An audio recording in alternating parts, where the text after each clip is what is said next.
一早俾我知佢係得450萬，我眼尾都唔會睄佢一眼啊！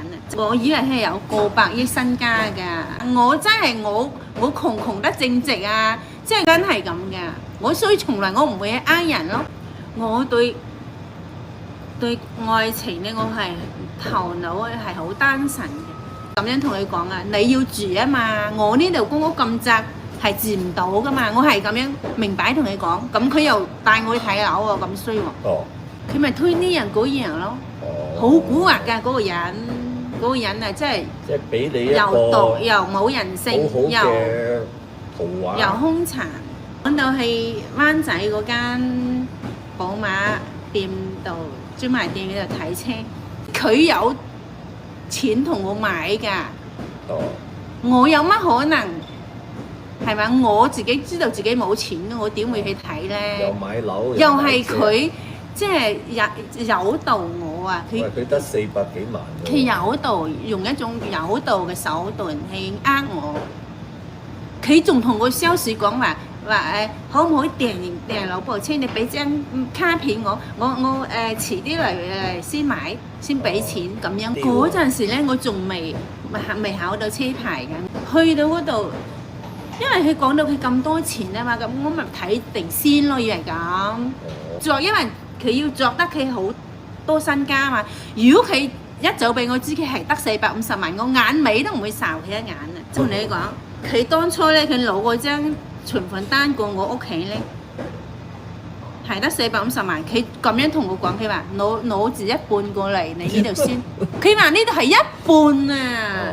殊不知佢周身係得嗰450萬，因為佢想呃我嘛，想留住我嘛，就講得嗰度係一半。450萬意思佢仲有嘛？我仲有幾廿億嘅。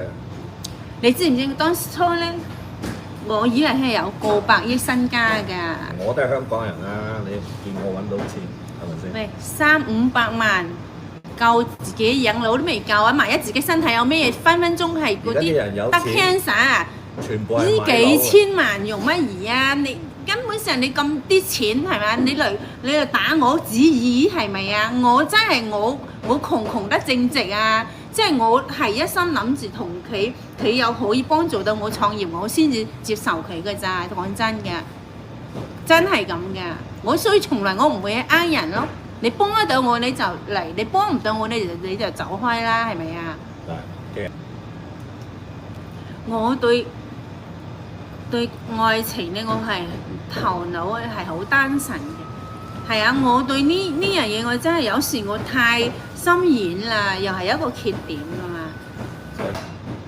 佢嗰張存款單就令到你迷咗。唔係喎，我見到佢450萬，我係劈佢一邊㗎喎。我話佢話攞一半嚟過嚟先，佢嗰日搬嘢過我嗰度啊嘛。佢憑乜嘢講到自己咁威啊？佢講成嗰度係佢一半嘅身家啫喎。